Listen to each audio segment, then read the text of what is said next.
So today I want to take you on a journey.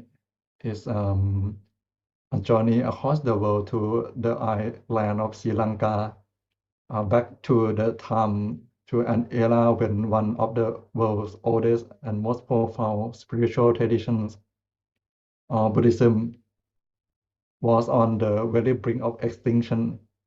Yes, at that time is almost when this extinction in Sri Lanka. Whether you are a Buddhist practitioner or someone who is simply curious about Eastern philosophy, that you are here today, you likely picture Buddhism as a peaceful, enduring tradition. You may think of meditation, mindfulness, quiet temples. But what if I told you that less than 200 years ago, in a land where it had flourished for millennia, Buddhism was almost completely wiped out from that land? Yes, this is about the story of how that ancient wisdom was saved, not by an army, not by a king, but just by one single monk. He he have no weapon, no arm, just use his words, wisdom, and unwavering heart. And his name was Venerable Gunānanda, just like I show you on the slide, Gunānanda.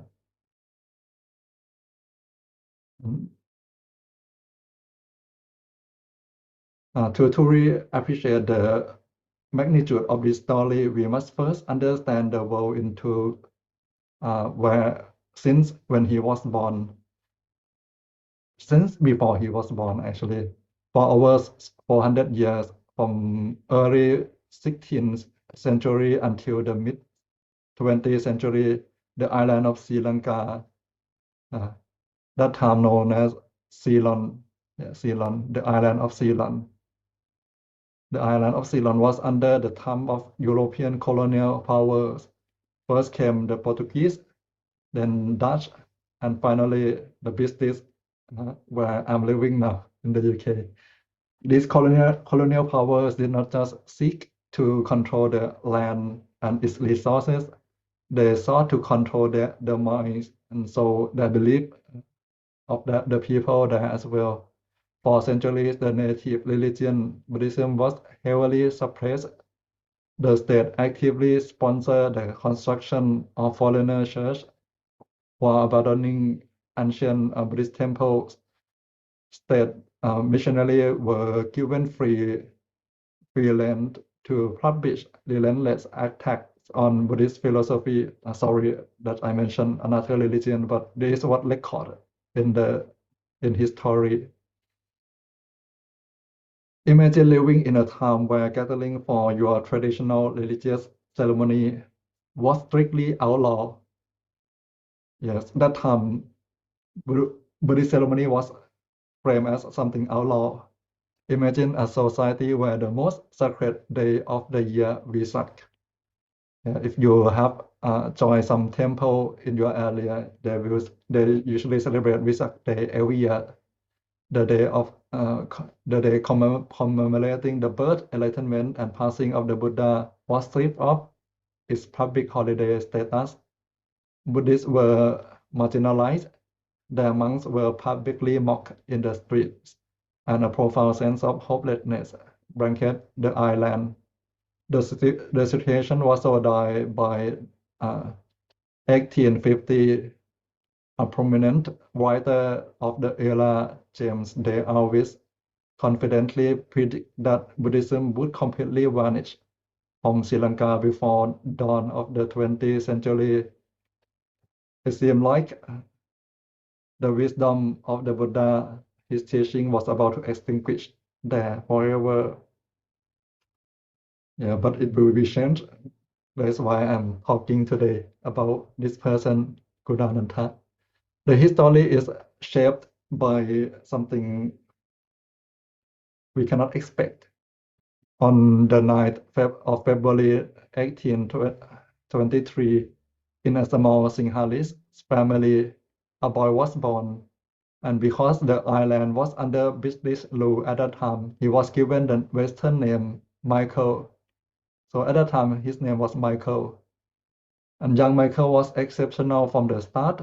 He was not just intelligent, he possessed a rare combination of an extraordinary memory, a sharp wit, and unshakable confidence in his own voice. The turning point in his life came when he was just 12 years old. He visited a temple on a mountain in this place called district to help volunteer for a merit making festival in Buddhism. A merit in Buddhism, merit is kind of spiritual positive energy generated by performing wholesome deeds, selfless deeds. And within the quiet, sacred grounds of that temple, something awakened in his young boy. In this young boy, he felt a profound sense of peace. Yeah, at that time, when he volunteered for the ceremony. He sent a profound sense of peace and joy that secular world could not offer. Like then and there, at 12 years old, he made a decision that would alter the course of history of this country. He asked to be ordained as a novice monk, taking the name that soon echoed across the nation, Gunānanda. So Gunānanda is kind of a monastic name for him. And if any of you are going to ordain as a monk, you will be given a new name as well. And now in many traditions, a 12-year-old novice is expected to sit quietly and learn. But Gunānanda was different. On the very day of his ordination, this young boy stood before an audience of thousands and delivered his first sermon. He spoke aloud about the life of the Buddha, yes, because prior to that he learned about it before. He did not speak for an hour or 2 hours. He preached continuously through the night for 12 hours, and not a single person left. The crowd was amazed. How could this boy, 12 years old, talk about everything? Yet Gunānanda did not let this early fame inflate his ego. While other children his age were praying, he dedicated himself fiercely to self-improvement. He studied the ancient texts, perfect his skill. Perhaps most importantly, he began to study the scriptures of the foreign religions. Yes, he studied at 12 years old. His knowledge in Buddhism was really profound, and he also studied foreign religions as well at the same time that were oppressing his people. He realized early on that if he was going to defend Buddhism, his belief, he needed to understand the minds and the arguments of his critics. And when he reached the age of 21, he received his higher ordination as a fully fledged monk in the capital city of Colombo. At that time, the common Buddhist response to persecution was passivity. Many Buddhists chose to simply radiate loving kindness towards their oppressors, avoid Buddhist. If you learn about Buddhism, it's kind of like religion of peace. Many people they just stay where they are. They don't fight. They don't argue. Yeah. This is what most people do. They avoid confrontation. But sadly, this allow their heritage to be slowly dismantled. While Venerable Gunānanda, at 12 years old, he refused to watch his religion die. He stepped forward and publicly declared that he would defend the Buddha's teachings. He would not just use violence or political force. He would use the most powerful weapon in Buddhism, which is his wisdom. Yeah, wisdom is the most powerful in his mind at that time. He issued a challenge to the most learned missionaries and scholars of the opposing faiths. He invited them to public intellectual debates. What followed was a series of five debates over 9 years.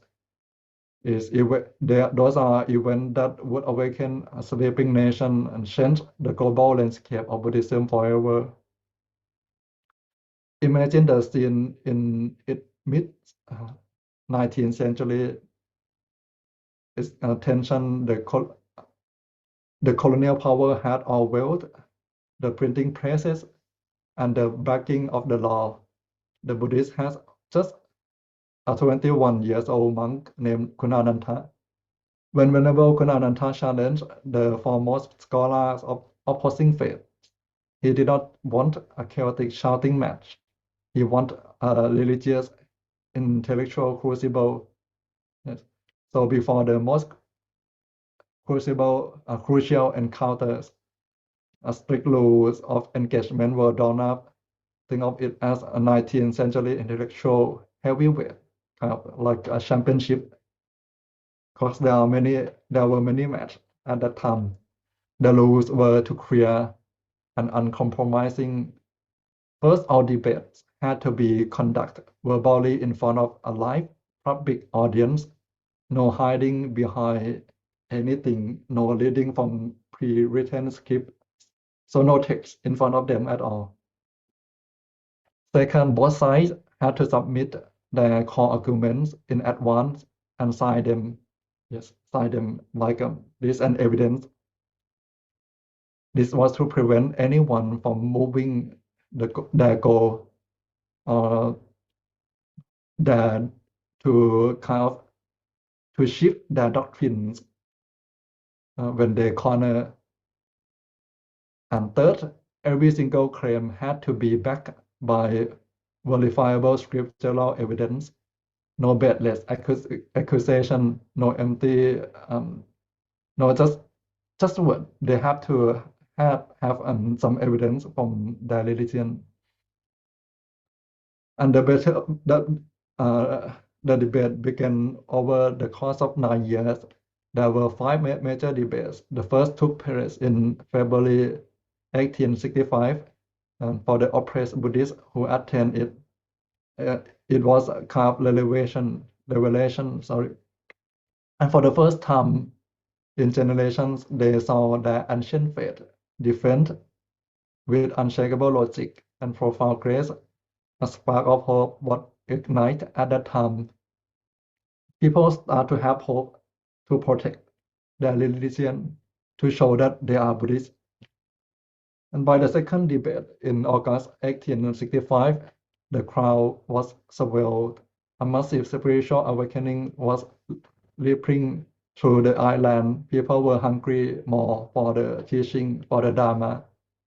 The third debate in February 1866 was so decisive that the opposition retreated. And the 5 long years, they did not dare challenge Venerable Gunānanda. The public of Buddhist side finally came to halt. When they eventually mastered the courage to return for fourth debate in January 1871, they were once again humbled and forced to retreat completely, rethink their strategy. But the climax of this era is the event that echo around the world. Occur in a town near a town called Panatula. This was the fifth and final clash. The days were set for 26th and 28th August 1873. And this was did not just a local disagreement, is what the ultimate debate for it's like survival debate for two religious landscape in Sri Lanka.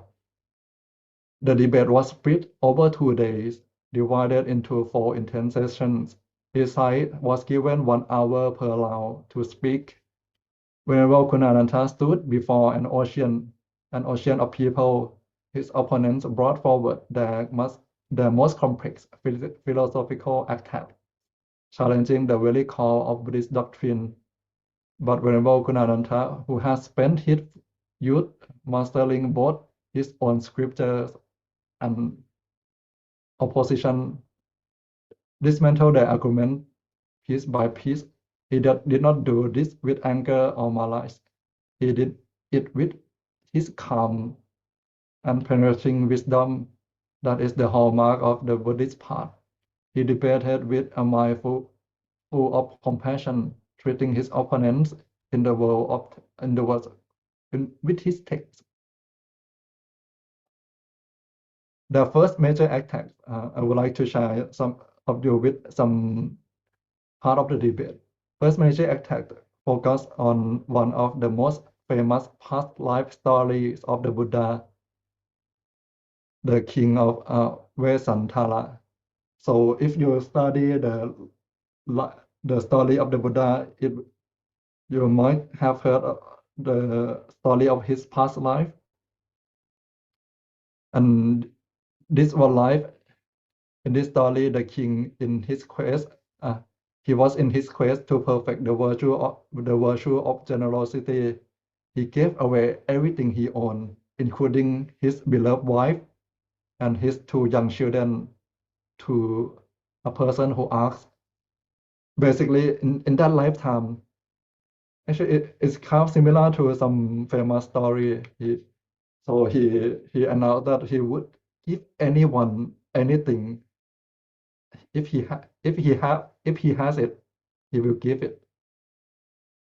He gave his position as a king, his kingdom, all his wealth. At that time, he had only his wife and children. Then people came ask him for those wife and children, and he gave away. And this is like a big critic in the story of Buddhism. The critics point at this and said, "Look at this cruelty. What kind of religion idolizes a man who abandons his family? Uh, It is unnatural. You can imagine the silence in the crowd. Who do you defend this? How can we defend it? If you think you are a kind of Buddhist, how you can defend this argument?" Venerable Gunānanda stepped forward with an answer of profound and comfortable truth. He explained that the path to becoming the Buddha who helped all sentient beings is not a part of ordinary worldly attachments.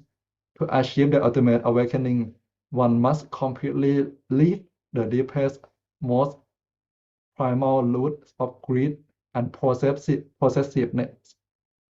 So if anybody want to be the Buddha in the future, they need to be able to leave all sense of possessiveness.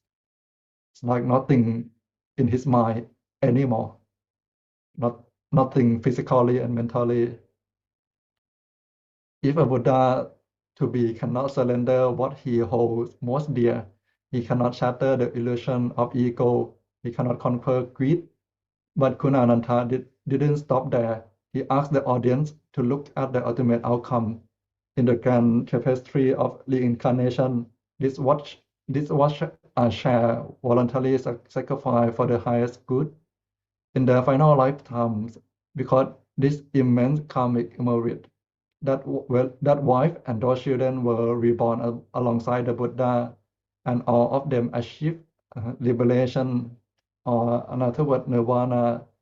So it was just a temporary worldly sorrow for an eternal spiritual triumph.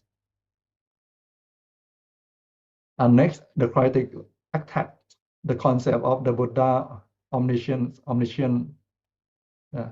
They argue your text say the Buddha hesitated to teach after his enlightenment.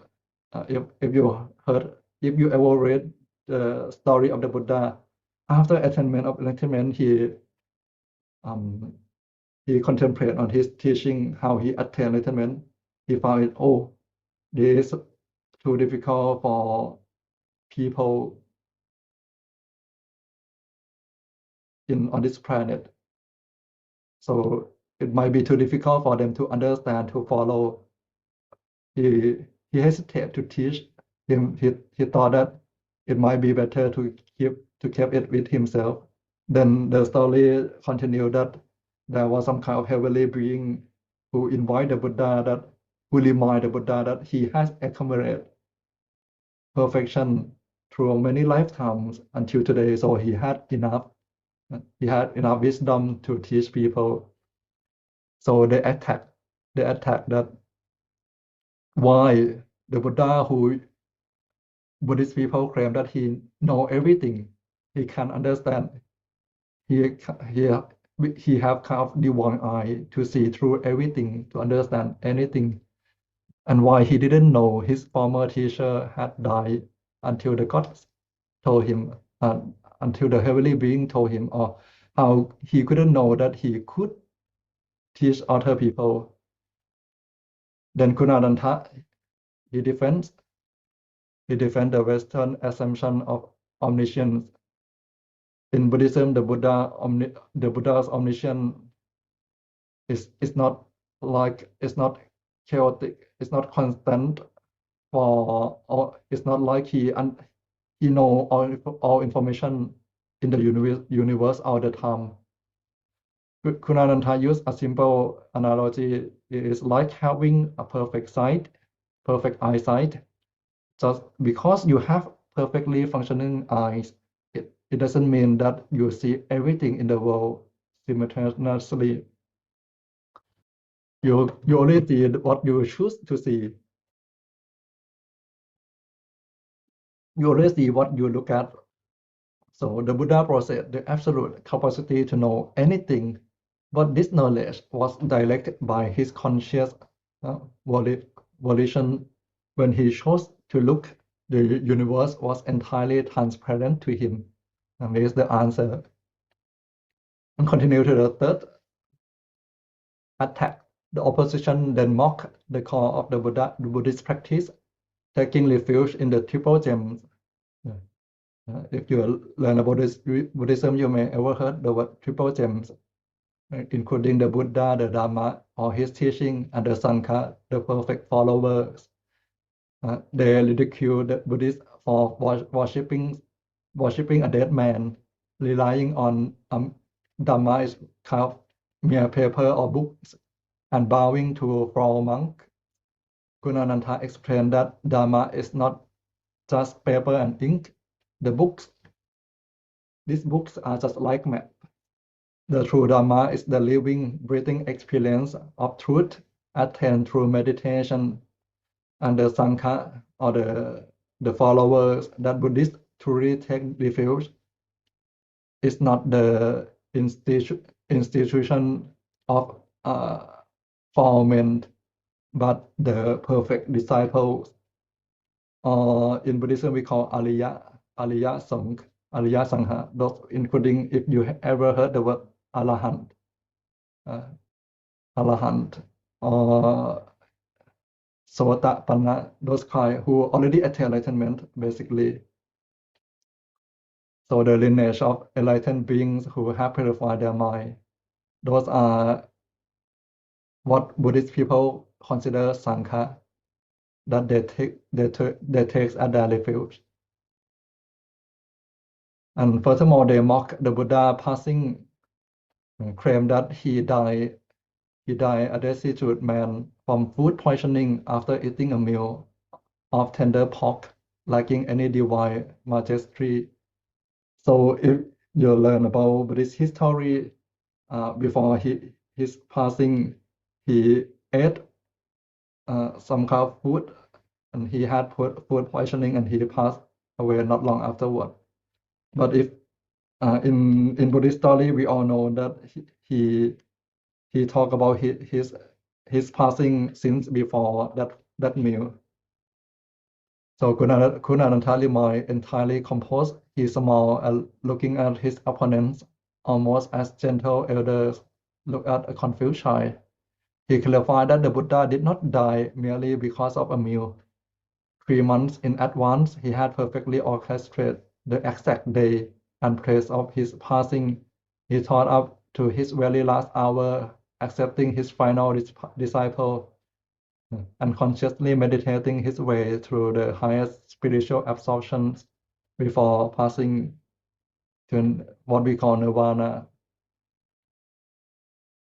And the result of the final debate was a total crushing intellectual victory for Buddhism. The opposition never dared to challenge him in open debate again. A Sinhalese writer beautifully captured the atmosphere, saying, Venerable Gunānanda struck terror into the hearts of other religions, just as a Bulgar is terrified at the sight of a rising full moon.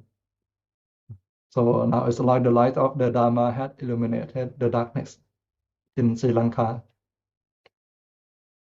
And now you might think this is where the story ends, but there is a following event after those debates. A local Gunānanda saved his local traditions, but Panajula debate changed its echo around to another side of the world. A daily newspaper, the Times of Ceylon, published comprehensive English translations of the debate transcripts, because British rule over this country for a while, so they are very good at English. Those transcripts found their way onto a ship traveling across the oceans until they land into the hands of an American Civil War veteran, a lawyer named Henry Steele Alcott. Alcott read the words of Venerable Gunānanda and was profoundly moved by the depth, logic, and rationality of Buddhist philosophy. He was so inspired that he traveled to Sri Lanka and eventually becoming the first well-known American of European descent of formally convert who formally converted to Buddhism. And together with Venerable Gunānanda, Alcott led a massive civil rights movement for the Sinhalese Buddhists. So it means the local Buddhists in the country. They pushed the British colonial government to change its oppressive laws that they oppressed Buddhism at that time. Because of the intellectual victory at that debate and the subsequent international alliance, the persecution of Buddhists came to an end. And by 1885, the sacred Vesak Day was finally reinstated as a public holiday. Buddhism had not only survived, it has stepped onto the world stage now. And by the time of the debate in conclude, Venerable Gunānanda had not just defended his faith, he had illuminated its deepest truth. But what gave this one man's extraordinary courage and wisdom to understand this? We must look through the lens of Buddhist cosmology. Actually, if you study any text, the story will just end there after the debate until his passing. But in the Dhammakaya community, we have a school, what we call Dream in Dream school. Who our master, he used the power of meditation to study the past life. But you may listen to this story just like a dream story from a dream. Don't take it serious. So from his sharing through meditation, in the Buddhist worldview, life is like a vast cycle of rebirth. Above our human realm exists heavenly realm or celestial plane known as, and basically we may call it heaven. And there is many levels of heaven. For the fourth level of heaven, this is a realm where highly advanced spiritual beings known as bodhisattvas or bodhisattvas in Pali, those destined to become the future Buddhas, they all stay there in the fourth level of heaven, they wait for the right time to descend to the earth to help humanity according to this tradition, when the deity, the devas in Buddhist world, or the deities guarding Sri Lanka, saw that the teaching of the Buddha was on the verge of being extinguished by colonial forces.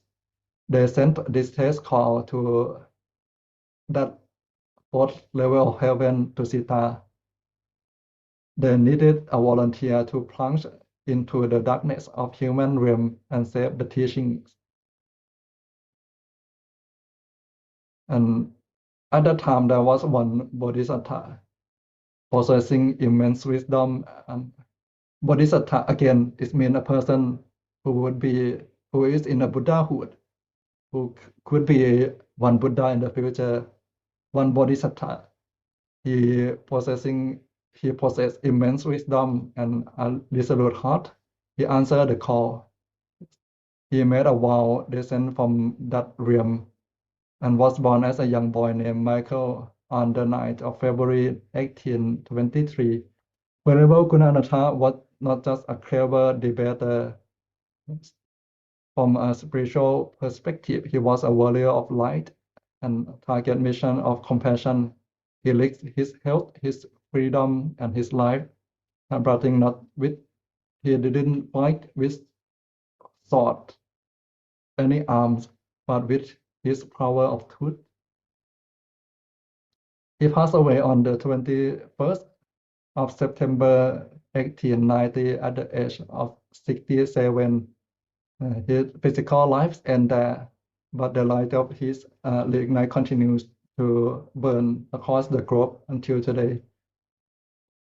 So the next time you see Buddhist temple or sit quietly in mindfulness, remember the monk from Ceylon who stood alone against an empire, against many scholars, and saved the Dharma, saved the wisdom from the Buddha for us all until today. So thank you for listening. If you want more information about the debate, you can find this book, but it's quite academic. The Great Debate: Buddhism and Christianity Face to Face. The Great Debate: Buddhism and Christianity Face to Face. They put lots of detail in the book.